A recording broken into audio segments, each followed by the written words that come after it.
CPAC.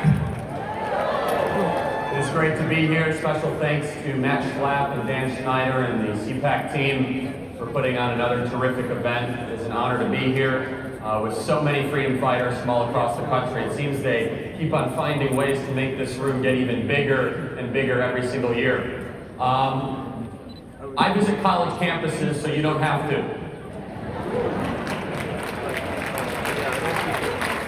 You're welcome. I come with a warning and some insight. What I see on college campuses every single day is no different than what's happening in the Democrat primary right now, which is we have volunteered and sent our next generation to installations of indoctrination to teach the next generation to hate our country.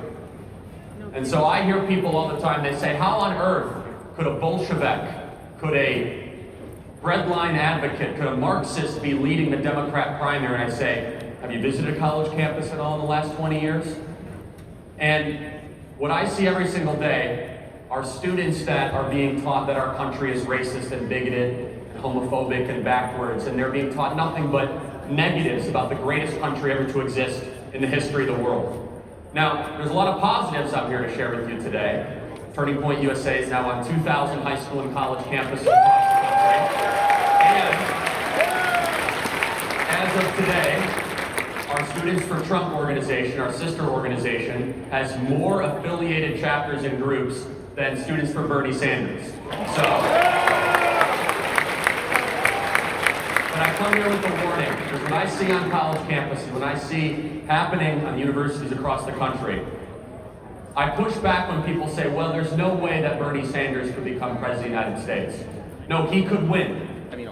And I want every conservative activist in this room to get your laughs out of the way and get the mockery out of the way and then get deathly serious. Because we should not do what the left did in 2016 and dismiss an outsider populist candidate from thinking that person can't win the White House. Because as the great Andrew Breitbart taught us, politics flows downstream from culture. And if we're honest with ourselves, we've been losing culture the last 20 years. We've been losing in the media, we've been losing in Hollywood, we've been losing in academia.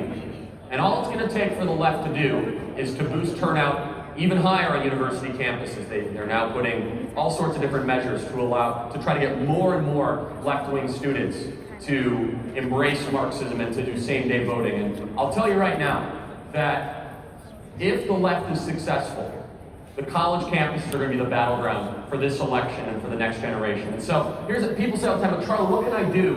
College campuses, I don't really deal with it every single day. Well, here's the first thing for every single person in this room. Please, unless you went to Liberty University or Hillsdale, Liberty's a great college, stop giving money to your alma mater. Stop it. Cut them off. They do not need your money. These universities are indoctrinating the next generation around ideas of open borders and Marxism.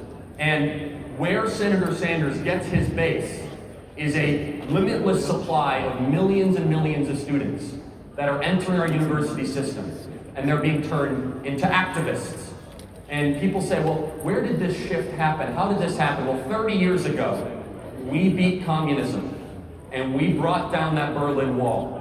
But we beat communism in Europe, but then communism just came straight on our college campuses. And it came into our school boards. And that's the second thing. People say, Charlie, what can I do? Because I want CPAC to be a place of action, or a place where people make decisions to do something. The left has continually and routinely taken over our school boards all across the country.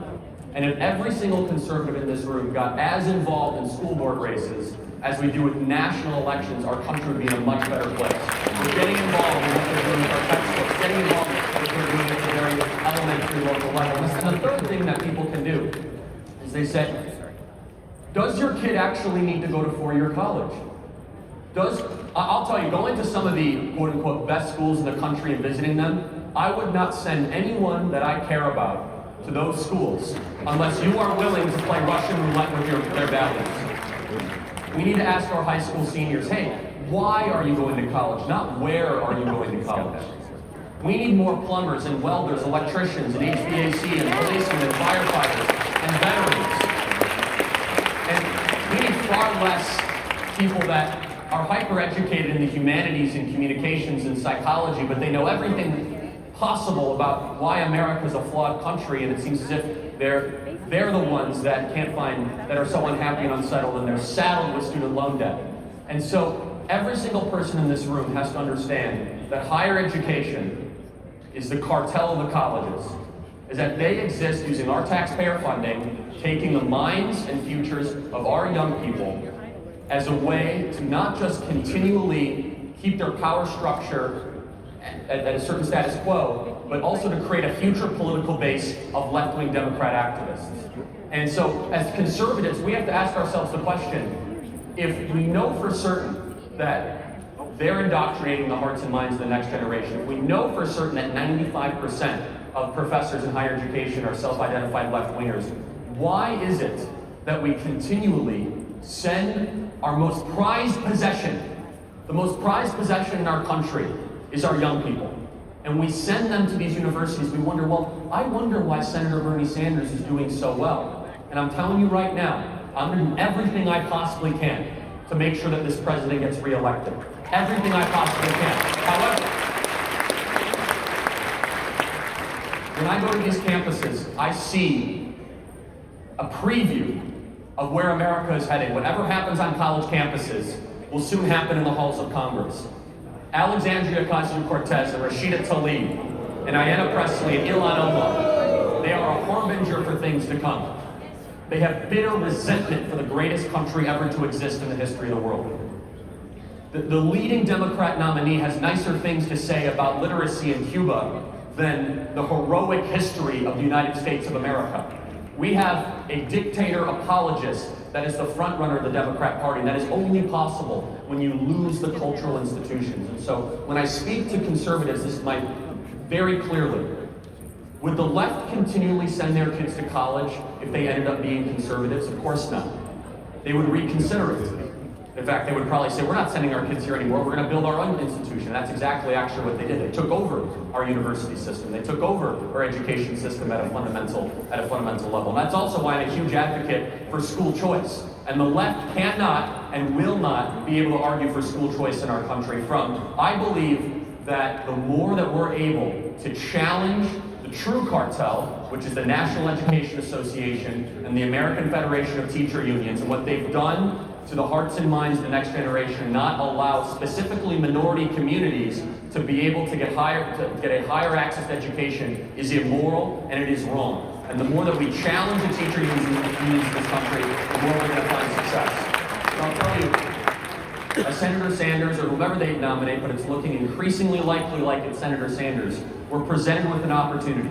Every election has a question of what exactly that election is about. This election is going to be a referendum on what is America.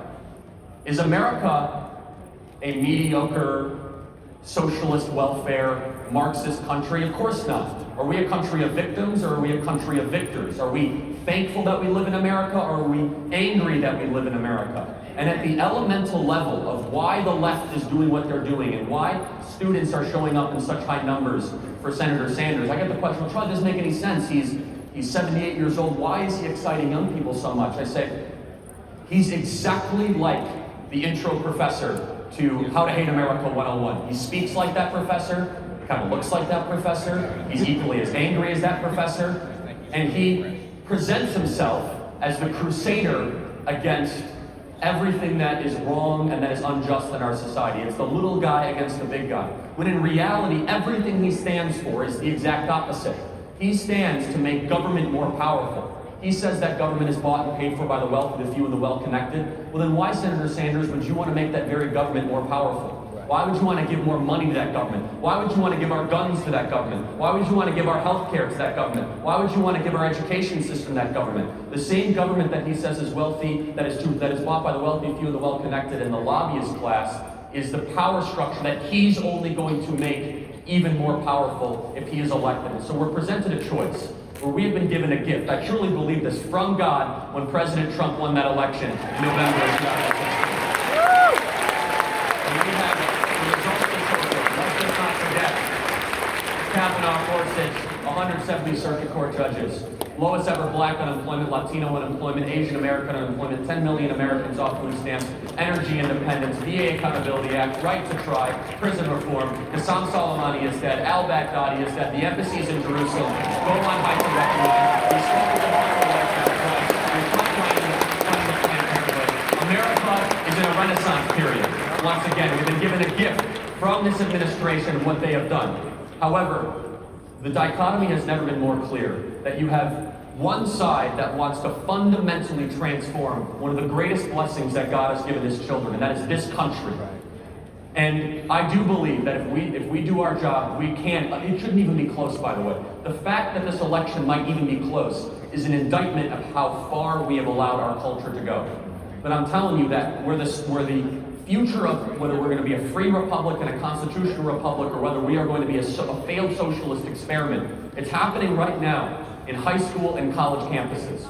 Those are the battlegrounds of the hearts and minds of tomorrow.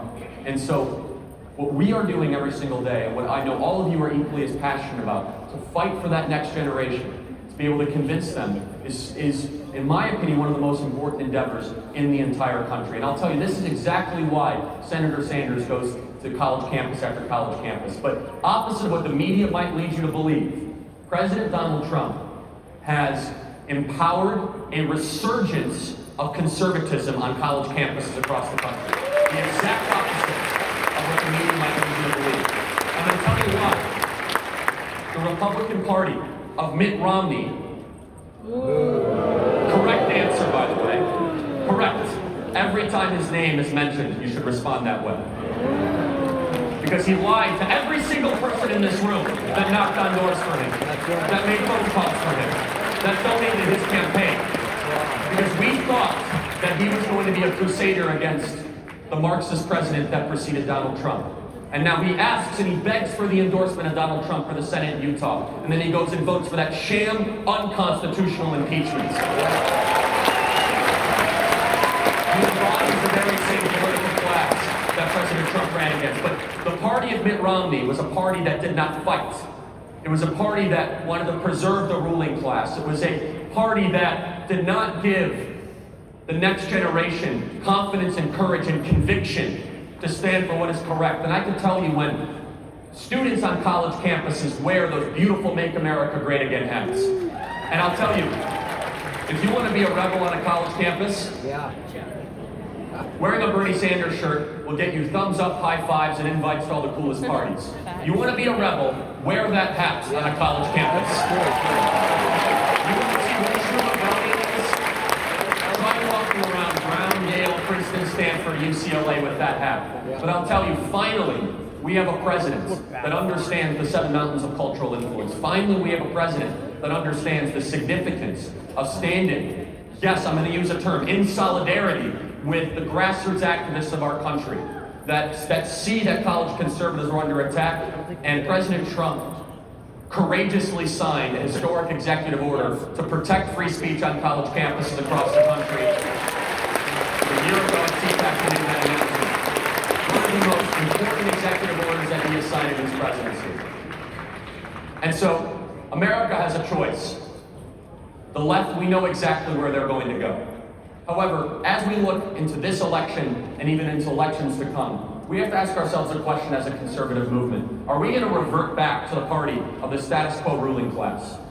Of Mitt Romney, of open borders, making China continually get rich, and just being a technocratic governing ruling class? Or are we going to learn from what I call the MAGA doctrine? The MAGA doctrine, which is a doctrine of American renewal, revival, one that America is the greatest country in the history of the world, one of American sovereignty that believes in the working class, a conservative movement that believes in people that shower before work and after work, a conservative movement that is not afraid to challenge the tech companies, Hollywood, the media, not afraid to challenge the cartel of the colleges. That's a conservative movement that's going to represent the people, not the Washington, D.C. political ruling class. And that is a conservative movement that will win in November as we go up against socialism. So, in closing, every single one of you played an extraordinarily important role. The president is going to get attacked in ways that we cannot imagine from now to November. They will make up narratives, manufacture stories, and they're already beginning it in ways we could never imagine. They've already tried to impeach him. They spied on his campaign. Pathological resistance started 14 minutes after his inauguration. Culture will get this president reelected. Culture will win back our country. College campuses are the battleground for the hearts and minds for the next generation. I'm going to keep fighting on them from now to November. I know every single one of you are going to do what you can, and we will get this president reelected and take back this country. Thank you.